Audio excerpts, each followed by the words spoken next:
Running Elk by Rex Ellingwood Beach. Up from the valley below came the throb of war drums, the faint rattle of shots, and the distant cries of painted horsemen charging. From my vantage point on the ridge I had an unobstructed view of the encampment, a great circle of teepees and tents 3 miles in circumference, cradled in a sag of the timberless hills. The sounds came softly through the still Dakota air, and my eye took in every sharp-drawn detail of the scene: ponies grazing along the creek bottom, children playing beneath the blue smoke of campfires, the dense crowd ringed about a medicine pole in their center, intent on a war dance.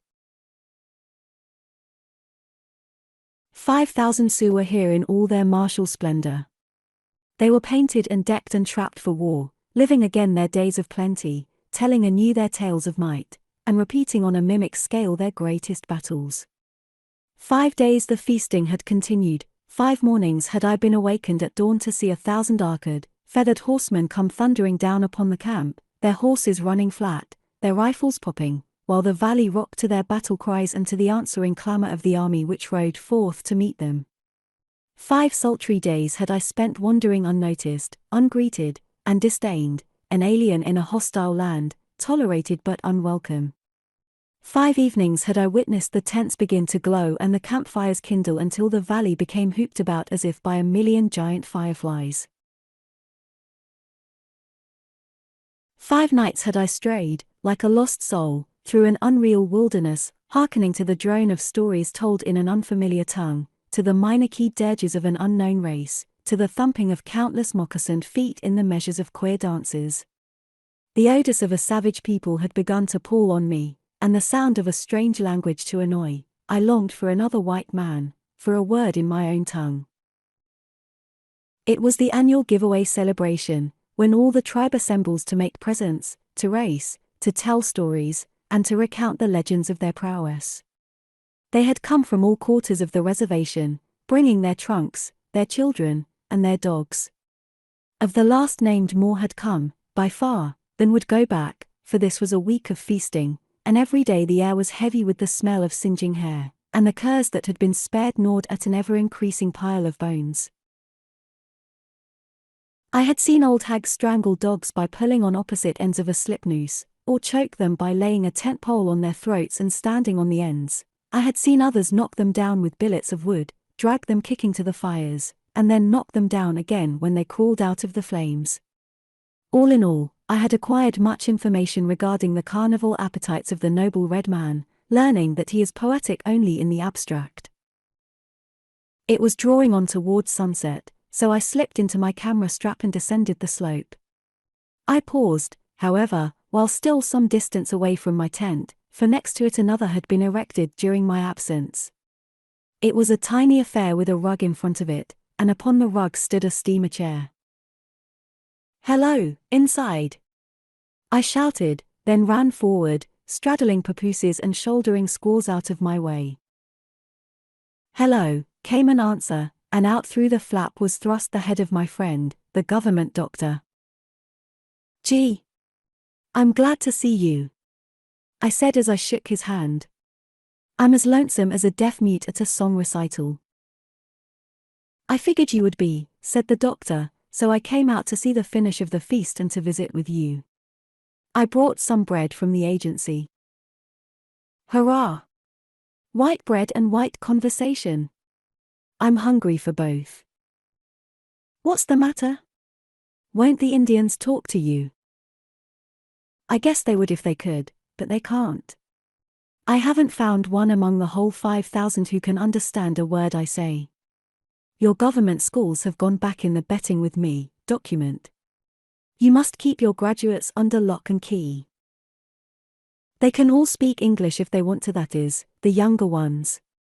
Some few of the old people are too proud to try, but the others can talk as well as we can, until they forget." "Do you mean to say these people have been fooling me?" "I don't believe it," said I. "There's one that can't talk English, and I'll make a bet on it." I indicated a passing brave with an eagle feather headdress which reached far down his naked legs. He was a magnificent animal. He was young and lithe, and as tall and straight as a sapling. I've tried him twice, and he simply doesn't understand. My friend called to the warrior, "Hey, Tom. Come here a minute." The Indian came, and the doctor continued, "When do you hold the horse races, Thomas?" "Tomorrow, at 4 o'clock, unless it rains," said the fellow. He spoke in an odd, halting dialect, but his words were perfectly understandable. "Are you going to ride?" "No, my racehorse is sick." As the archadaubed figure vanished into the dusk, the old man turned to me, saying, "College man." "What?" "Yes. B.A. He's a graduate." "Impossible," I declared. "Why, he talks like a foreigner, or as if he were just learning our language." "Exactly. In another 3 years he'll be an Indian again, through and through. Oh, the reservation is full of fellows like Tom." The doctor heaved a sigh of genuine discouragement. "It's a melancholy acknowledgement to make, but our work seems to count for almost nothing. It's their blood." "Perhaps they forget the higher education," said I, "but how about the agency school, where you teach them to farm and to sew and to cook, as well as to read and to write? Surely they don't forget that?" "I've heard a graduating class read theses, sing cantatas, and deliver sounding orations. Then I've seen those same young fellows, 3 months later, squatting in teepees and eating with their fingers. It's a common thing for our sweet girl graduates to lay off their white commencement day dress, their high-heeled shoes and their pretty hats, for the shawl and the moccasin. We teach them to make sponge cake and to eat with a fork, but they prefer dog soup and a horn spoon. Of course there are exceptions, but most of them forget much faster than they learn." "Our Eastern ideas of Mr. Lowe are somewhat out of line with the facts," I acknowledged. "He's sort of a hero with us. I remember several successful plays with romantic Indians in the lead." "I know." My friend laughed shortly. "I saw some of them. If you like, however, I'll tell you how it really happens. I know a story." When we had finished supper, the doctor told me the story of running elk. The night was heavy with unusual odors and burdened by weird music. The whisper of a lively multitude came to us, punctuated at intervals by distant shouts or shots or laughter. On either hand the campfires stretched away like twinkling stars, converging steadily until the horns joined each other away out yonder in the darkness. It was a suitable setting for an epic tale of the Sioux. "I've grown grey in this service," the old man began, "and the longer I live the less time I waste in trying to understand the difference between the Indian race and ours. I've about reached the conclusion that it's due to some subtle chemical ingredient in the blood. One race is lively and progressive, the other is sluggish and atavistic. The white man is ever developing, he's always advancing, always expanding. The red man is marking time or walking backward. It is only a matter of time until he will vanish utterly. He's different from the Negro. The Negro enlarges, up to a certain limit, then he stops. Some people claim, I believe, that his skull is sutured in such a manner as to check his brain development when his bones finally harden and set. The idea sounds reasonable. If true, there will never be a serious conflict between the blacks and the whites. But the red man differs from both. To begin with, his is not a subject race by birth. Physically he is as perfect as either. Nature has endowed him with an intellect quite as keen as the white man's, and with an open articulation of the skull which permits the growth of his brain. Somewhere, nevertheless, she has cunningly concealed a flaw which I have labored 30 years to find.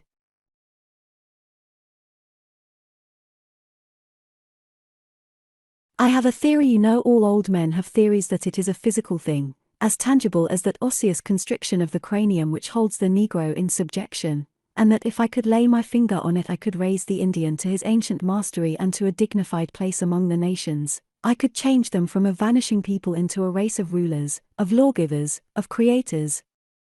At least that used to be my dream. Some years ago I felt that I was well on my way to success, for I found a youth who offered every promise of great manhood. I studied him until I knew his every trait and his every strength. He didn't seem to have any weaknesses. I raised him according to my own ideas. He became a tall, straight fellow, handsome as a bronze statue of a god. Physically he was perfect, and he had a mind as fine as his body. He had the best blood of his nation in him, being the son of a war chief, and he was called Thomas Running Elk. I educated him at the agency school under my own personal supervision, and on every occasion I studied him. I spent hours in shaping his mind and in bending him away from the manners and the habits of his tribe.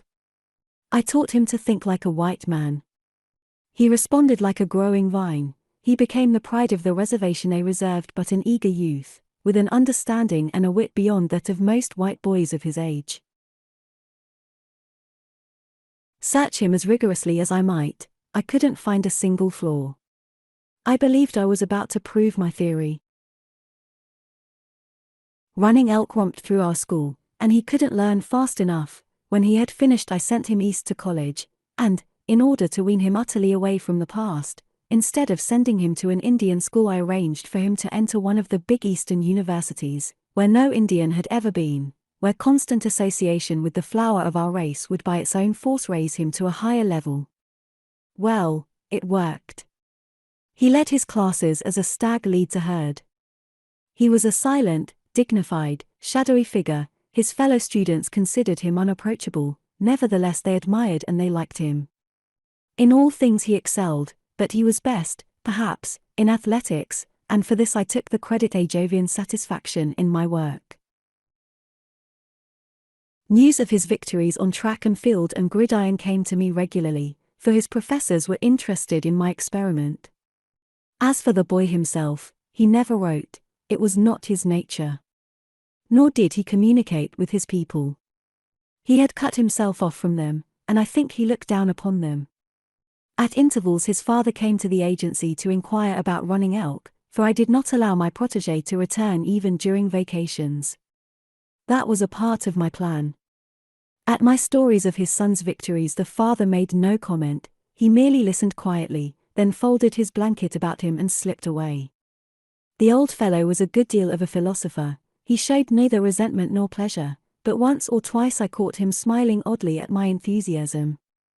I know now what was in his mind. It was in Running Elk's senior year that a great thing came to him, a thing I had counted upon from the start. He fell in love. A girl entered his life. But this girl didn't enter as I had expected, and when the news reached me I was completely taken aback. She was a girl I had dandled on my knees as a child, the only daughter of an old friend. Moreover, instead of Running Elk being drawn to her, as I had planned, she fell desperately in love with him. I guess the gods were offended at my presumption and determined by one hair's breadth shift to destroy the balance of my whole structure. They're a jealous lot, the gods. I didn't understand, at that time, how great must have been the amusement which I offered them. You've heard of old Henry Harman? Yes, the railroad king. It was his daughter Alicia. No wonder you look incredulous. In order to understand the story you'll have to know something about old Henry. You'll have to believe in heredity. Henry is a self-made man. He came into the Middle West as a poor boy, and by force of indomitable pluck, ability, and doggedness he became a captain of industry. We were born on neighboring farms, and while I, after a lifetime of work, have won nothing except an underpaid government job, Henry has become rich and mighty. He had that indefinable, unacquirable faculty for making money, and he became a commanding figure in the financial world.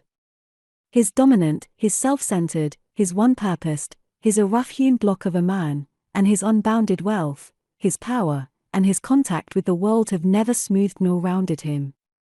He's just about the same now as when he was a section boss on his own railroad. His daughter Alicia is another Henry Harman, feminized. Her mother was a pampered child, born to ease and enslaved to her own whims. No desire of hers, however extravagant, ever went ungratified, and right up to the hour of her death old Henry never said no to her, partly out of a spirit of amusement, I dare say, and partly because she was the only unbridled extravagance he had ever yielded to in all his life. Well, having sowed the wind, he reaped the whirlwind in Alicia. She combined the distinguishing traits of both parents, and she grew up more effectively spoiled than her mother.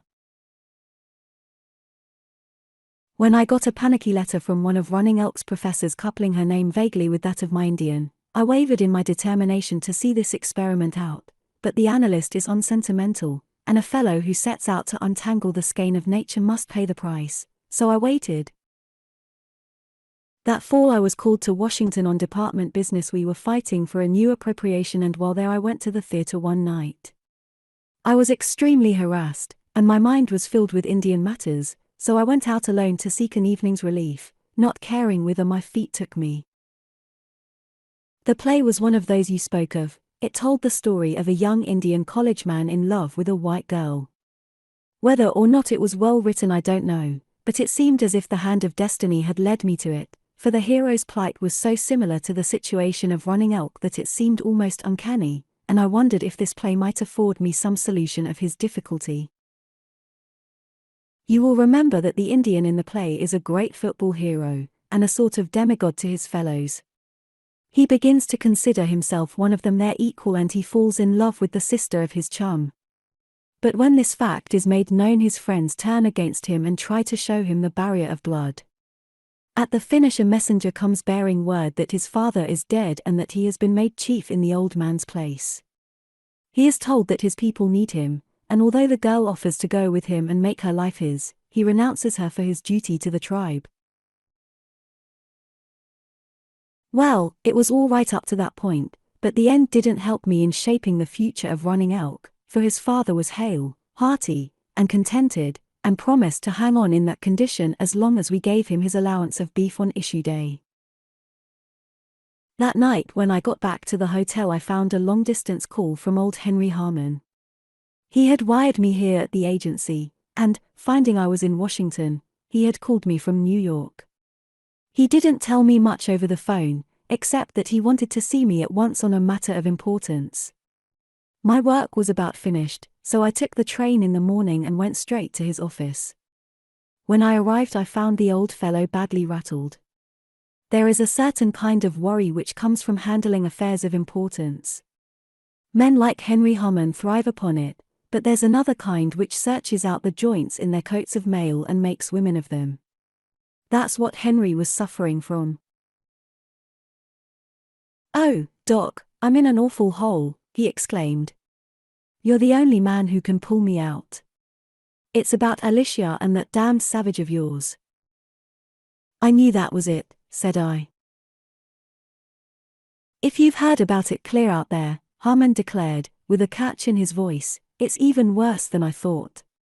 He strode up and down his office for a few moments, then he sank heavily into his chair and commenced to pound his mahogany desk, declaring, angrily, "I won't be defied by my own flesh and blood.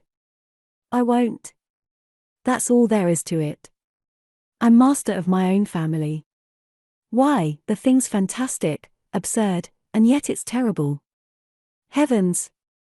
I can't believe it." "Have you talked with Alicia?" "Not with her, to her. She's like a mule. I never saw such a will in a woman. I've fought her until I'm weak. Where she got her temper I don't know." He collapsed feebly and I was forced to smile, for there's only one thing stubborn enough to overcome a Harmon's resistance, and that is a Harmon's desire. "Then it isn't a girlish whim?" I ventured. "Whim? Look at me." He held out his trembling hands. "She's licked me, document. She's going to marry that," he choked and muttered, unintelligibly. "I've reasoned, I've pleaded, I've commanded. She merely smiles and shrugs and says I'm probably right, in the abstract. Then she informs me that abstract problems go to pieces once in a while. She says this galloping moose, this yelping ghost dancer of yours, is the only real man she ever met." "What does he have to say?" "Humph," grunted Harmon. "I offered to buy him off, but he threatened to serve me up with dumplings and wear my scalp in his belt. Such insolence. Alicia wouldn't speak to me for a week. You made a mistake there, said I. Running elk is a Sioux. As for Alicia, she's thoroughly spoiled. She's never been denied any single thing in all her life, and she has your disposition. It's a difficult situation. Difficult. It's scandalous, hideous. How old is Alicia? 19. Oh, I've worn out that argument. She says she'll wait. You know she has her own money, from her mother. Does Running Elk come to your house? At this my old friend roared so fiercely that I hastened to say, I'll see the boy at once. I have more influence with him than anybody else. I hope you can show him how impossible, how criminal, it is to ruin my girl's life. Harmon said this seriously. Yes, and mine, too, for that matter. Suppose the yellow newspapers got hold of this. He shuddered. Doc, I love that girl so well that I'd kill her with my own hands rather than see her disgraced, ridiculed. Tut, tut, said I, that's pride, just plain, selfish pride. I don't care a damn what it is, I'd do it. I earned my way in the world, but she's got blue blood in her and she was born to a position, she goes everywhere. When she comes out she'll be able to marry into the best circles in America. She could marry a duke, if she wanted to. I'd buy her one if she said the word. Naturally, I can't stand for this dirty, low-browed Injun. He's not dirty, I declared, and he's not as low-browed as some foreigner you'd be glad to pick out for her. Well, he's an Injun, retorted Harmon, and that's enough. We've both seen 'em tried, they all drop back where they started from. You know that as well as I do. I don't know it, said I, thinking of my theories. I've been using him to make an experiment, but the experiment has gotten away from me. I dare say you're right. I wanted him to meet and to know white girls, but I didn't want him to marry one, certainly not a girl like Alicia. No, we must put a stop to this affair. I'll see him right away. Tomorrow is Thanksgiving, said Henry. Wait over and go up with us and see the football game. Are you going? Harmon grimaced. Alicia made me promise. I'd rather take her than let her go with friends, there's no telling what she might do. Why let her go at all? I objected. The old fellow laughed mirthlessly. Why let her? Running Elk plays fullback. How stop her? We'll pick you up at your hotel in the morning and drive you up in the car. It's the big game of the year. You'll probably enjoy it. I won't. Miss Harmon seemed glad to see me on the following day. She must have known that I was in her father's confidence, but she was too well schooled to show it. As we rode out in the big limousine I undertook to study her, but the reading of women isn't my game. All I could see was a beautiful, spirited, imperious girl with the Harmon eyes and chin. She surprised me by mentioning Running Elk of her own free will. She wasn't the least bit embarrassed, and, although her father's face whitened, she preserved her quiet dignity, and I realized that she was in no wise ashamed of her infatuation. I didn't wonder that the old gentleman chose to accompany her to this game, although he must have known that the sight of Running Elk would pain him like a branding iron. It was the first great gridiron battle I had ever seen, and so I was unprepared for the spectacle. The enthusiasm of that immense crowd astonished me, and in spite of the fact that I had come as a tired old man, it got into my veins until my heart pounded and my pulses leaped. The songs, the shouts, the bellows of that multitude were intensely thrilling, for youth was in them. I grew young again, and I was half ashamed of myself until I saw other people of my own age who had also become boys and girls for the day. And the seriousness of it. Why, it was painful. Not one of those countless thousands was a disinterested spectator, they were all intensely partisan, and you'd have thought life or death hung on the victory. Not one, did I say? There was one who held himself aloof from all the enthusiasm. Old Henry sat like a lump of granite, and out of regard for him I tried to restrain myself. We had a box, close to the sidelines, with the elite of the East on either hand, people whose names I had read. They bowed and smiled and waved to our little party, and I felt quite important. You've probably seen similar games, so there's no need of my describing this one, even if I could. It was my first experience, however, and it impressed me greatly. When the teams appeared, I recognized running elk at a distance. So did the hordes of madmen behind us, and I began to understand for the first time what it was that the old man in the seat next to mine was combating. A dancing dervish in front of the grandstand said something through a megaphone, then he waved a cane, whereupon a tremendous barking, "Rah! Rah! Rah!" broke out. It ended with my Sioux boy's name, and I wished the old chief back in Dakota were there to see his son and to witness the honor done him by the whites. Quite as impressive to me as this demonstration was the death-like silence which settled over that tremendous throng when the teams scattered out in readiness. The other side kicked off, and the ball sailed high and far. As it settled in its downward flight, I saw a lithe, tall shadow of a man racing toward it, and I recognized my boy. I'd lost his position for the moment, but I knew that hungry, predatory stride which devoured the yards as if he were a thing of the wind. He was off with the ball in the hollow of his arm, right back into the heart of his enemies, dodging, darting, leaping, twisting, always advancing. They tore his interference away from him, but, nevertheless, he penetrated their ranks and none of them could lay hands upon him. He was running free when tackled. His assailant launched himself with such savage violence that the sound of their impact came to us distinctly. As he fell, I heard Alicia Harmon gasp. Then the crowd gave tongue.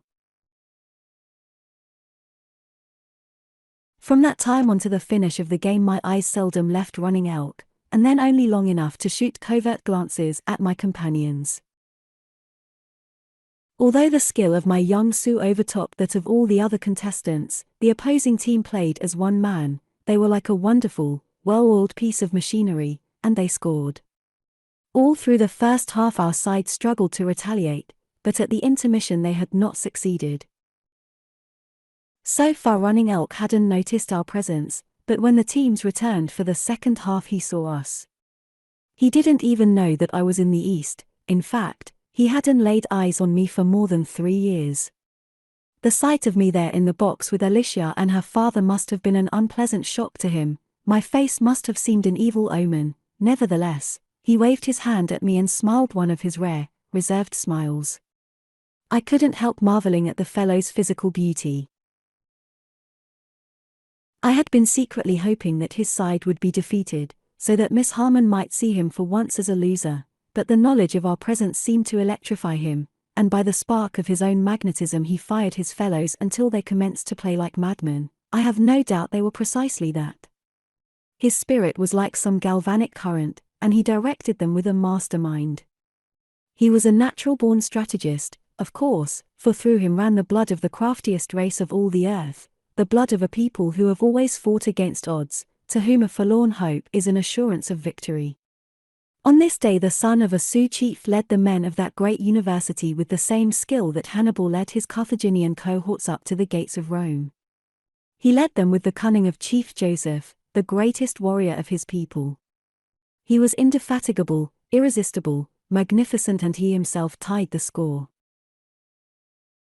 In spite of myself I joined madly in the cheering, but the boy didn't let down. Now that his enemies recognized the source of their peril, they focused upon him all their fury. They tried to destroy him. They fell upon him like animals, they worried and they harried and they battered him until I felt sick for him and for the girl beside me, who had grown so faint and pale.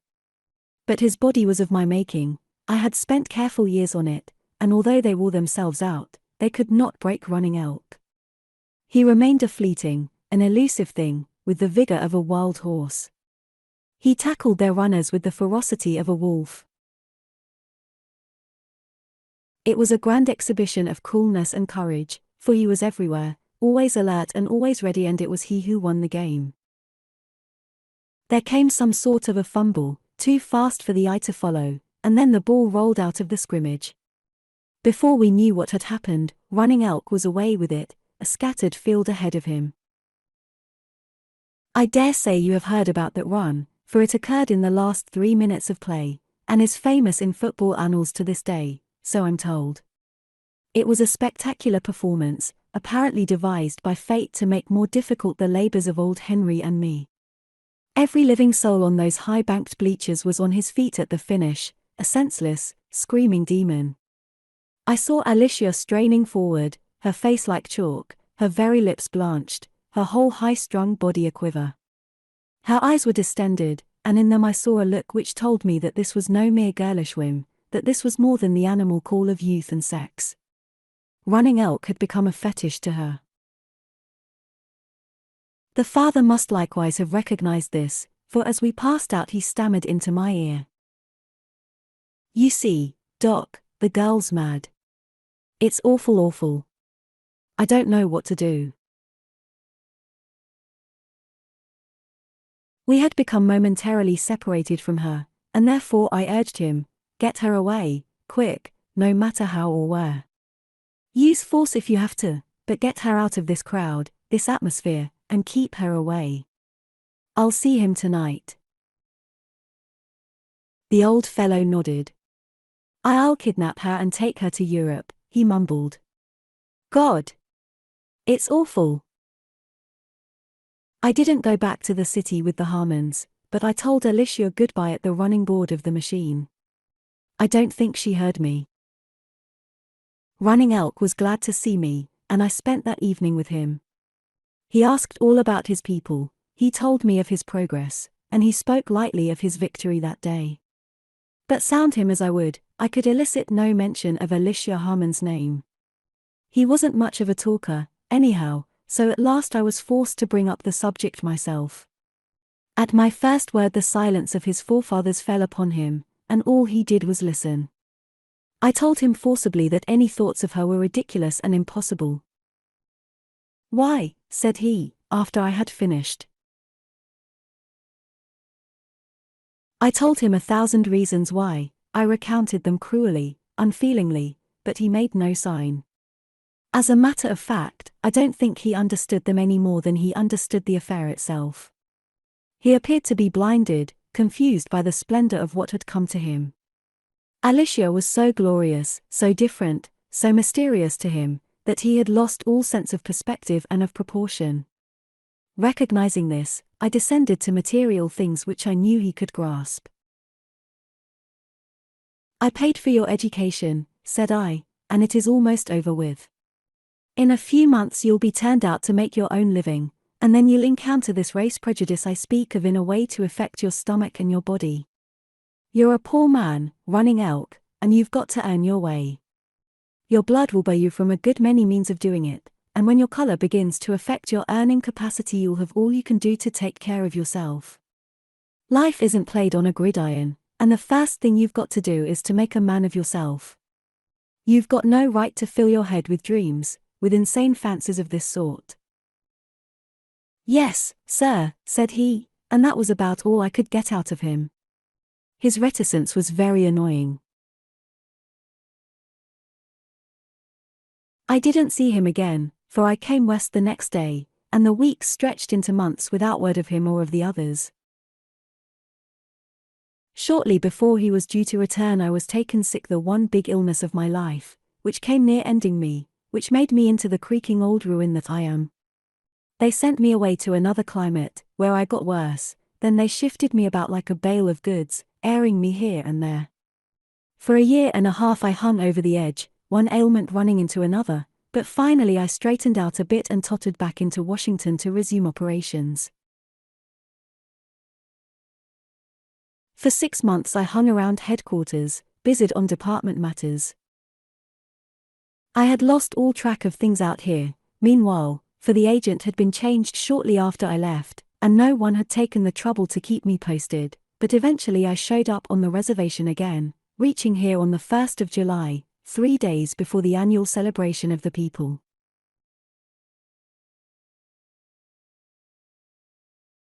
Many changes had occurred in my 2 years' absence, and there was no one to bring me gossip, hence I heard little during the first day or two while I was picking up the loose ends of my work. One thing I did find out, however, namely, that Running Elk had come straight home from college, and was still on the reserve. I determined to look him up during the festival.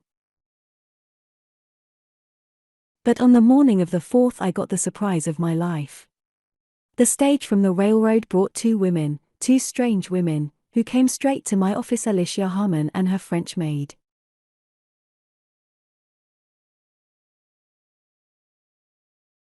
Well, I was fairly knocked endwise, but Alicia was as well poised and as self-contained as on that Thanksgiving morning in New York when she and old Henry had picked me up in their automobile, a trifle more stunning and a bit more determined, perhaps. Oh, she was a splendid creature in the first glory of her womanhood, a perfectly groomed and an utterly spoiled young goddess. She greeted me graciously, with that queenly air of all great ladies. "Where is your father?" I asked, as she laid off her dustcoat. "He's in New York," said she. "I'm traveling alone." "And where have you been all this time?" "In Europe, mainly, Rome, Naples, Cairo, India, St. Petersburg, London, all about, in fact. Father took me abroad the day after Thanksgiving, you remember. And he has kept me there. But I came of age 2 weeks ago." 2 weeks? I ejaculated. "Yes, I took the first ship after my birthday. I've been traveling pretty constantly ever since. This is a long way from the world out here, isn't it?" She looked around curiously. "From your world, yes," said I, and when she offered nothing further I grew embarrassed. I started to speak, then, noting the maid, I hesitated, but Alicia shook her head faintly. "Lizette doesn't understand a word of English," said she. "Why have you come out here, Alicia?" I inquired. I was far more ill at ease than she. "Do you need to ask?" She eyed me defiantly. I respected Father's wishes when I was in my minority. I traveled and studied and did all the tiresome things he commanded me to do as long as he had the right to command. But when I became my own mistress I took my full freedom. He made his life to suit himself, I intend to make mine to suit myself. I'm sorry I can't please him, but we don't seem to see things the same way, and I dare say he has accepted the inevitable. Then you consider this move you evidently contemplate as inevitable. She lifted her dainty brows. Inevitable isn't a good word. I wish a certain thing, I have wished it from the first, I have never ceased for an instant to wish it, I feel that I must have it, therefore, to all intents and purposes, it is inevitable. Anyhow, I'm going to have it. You have been in communication with? Never. Father forbade it. Then how did you know he is here? He wrote me when he left college. He said he was coming home. I've heard nothing since. He is here, isn't he? So I believe. I haven't seen him yet, you know I've been away myself. Will you take me to him? Have you really weighed this thing? I remonstrated. Do you realize what it means? Please don't. She smiled wearily. So many people have tried to argue me out of my desires. I shall not spoil my life, believe me, it is too good a thing to ruin. That is precisely why I'm here. If you insist. I gave in reluctantly. Of course I'll put myself at your service. We'll look for him tomorrow. All sorts of wild expedients to thwart a meeting were scurrying through my mind. We'll go today, said she. But at once. If you're too busy I'll ask somebody else. Very well, said I, we'll drive out to the encampment. and I sent for my buckboard.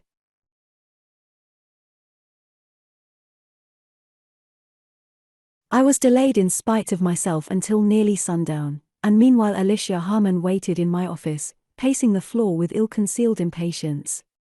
Before starting I ventured one more remonstrance, for I was filled with misgivings, and the more I saw of this girl the more fantastic and unnatural this affair seemed. But the unbridled impulses of her parents were bearing fruit, and no one could say her nay. She afforded the most illuminating study in heredity that I have ever witnessed. We didn't say much during our 15-mile drive, for I was worried and Alicia was oddly torn between apprehension and exultation. We had left the French maid behind.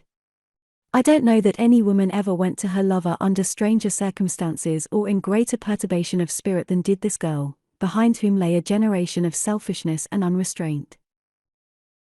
It was well along in the evening when we came over the ridge and saw the encampment below us. You can imagine the fairy picture it made with its myriad of winking fires, with the soft effulgence of 1,000 glowing tents, and with the wonderful magic of the night over it all. As we drew nearer, the unusual sounds of a strange merry-making came to us, the soft thudding of drums, the weird melody of the dancers, the stir and the confusion of crowded animal life. In the daylight it would have been sufficiently picturesque, but under the wizard hand of the darkness it became 10 times more so. When I finally tied my horses and led the girl into the heart of it, I think she became a bit frightened, for these Indians were the Sioux of a bygone day. They were barbaric in dress and in demeanor. I guided her through the tangle of teepees, through glaring firelit circles and through black voids where we stumbled and had to feel our way. We were jostled and elbowed by fierce warriors and by sullen squaws. At every group I asked for Running Elk, but he was merely one of 5,000 and nobody knew his whereabouts.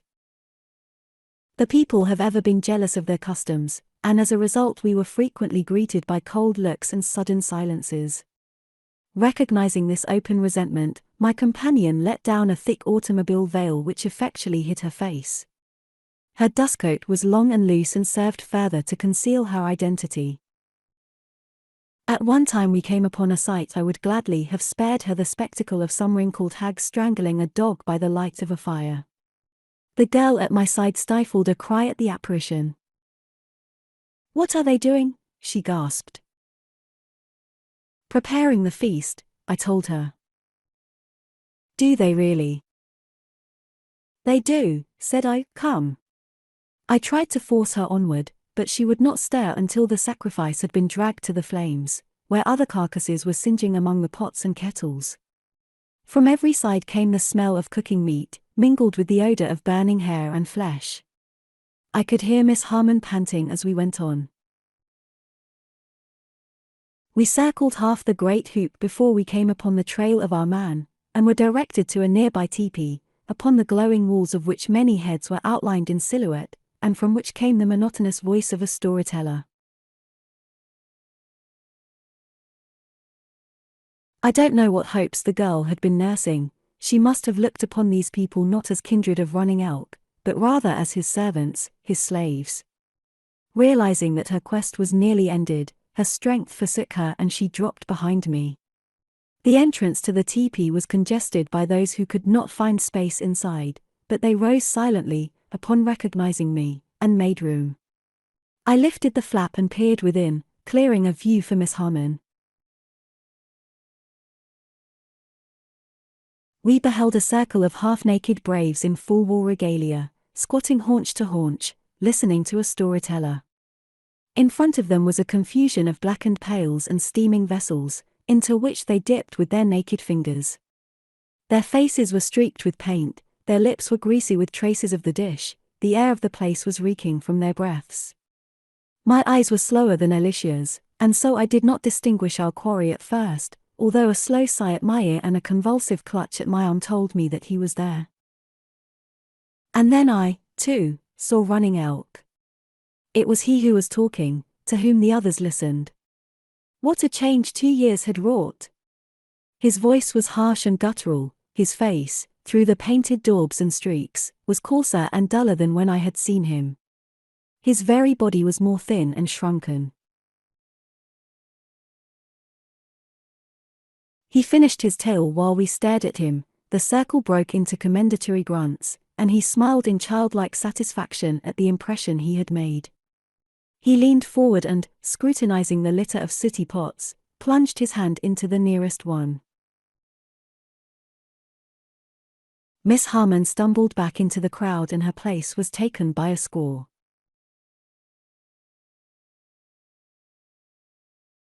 "Running elk," I called, over the heads of those next the entrance, and, seeing my face against the night, he arose and came out, stepping over the others. "How do you do?" I said. "You haven't forgotten me, have you?" He towered head and shoulders above me, his feather headdress adding to his stature. The beaded patterns of his war harness stood out dimly in the half-light. "No, no. I will never forget you, Doctor. You have been sick." The change in his speech was even more noticeable when he turned his tongue to English. He halted over his words and he mouthed them hesitatingly. "Yes, pretty sick. And you, what are you doing?" "I do what the rest do," said he. "Nothing. I have some horses and a few head of cattle, that is all." "Are you satisfied?" I demanded, sharply. He eyed me darkly for an instant, then he answered, slowly. "I am an Indian. I am satisfied." Then education didn't do you any good, after all? I was offended, disappointed. I must have spoken gruffly. This time he paused a long while before he replied. "I had dreams," said he, "many dreams, and they were splendid, but you told me that dreams were out of place in a zoo, so I forgot them, along with all the things I had learned. It is better so." Alicia Harmon called me in a voice which I did not recognize, so I shook hands with Running Elk and turned away. He bowed his head and slunk back through the teepee door, back into the heart of his people, back into the past, and with him went my experiment. Since then I have never meddled with the gods nor given them cause to laugh at me. The doctor arose and stretched himself, then he entered his tent for a match. The melancholy pulse of the drums and the minor-keyed chant which issued out of the night sounded like a dirge sung by a dying people. "What became of Running Elk?" I inquired. The old man answered from within. "That was he I asked about the horse races. He's the man you couldn't understand, who wouldn't talk to you. He's nearly an Indian again. Alicia Harmon married a duke.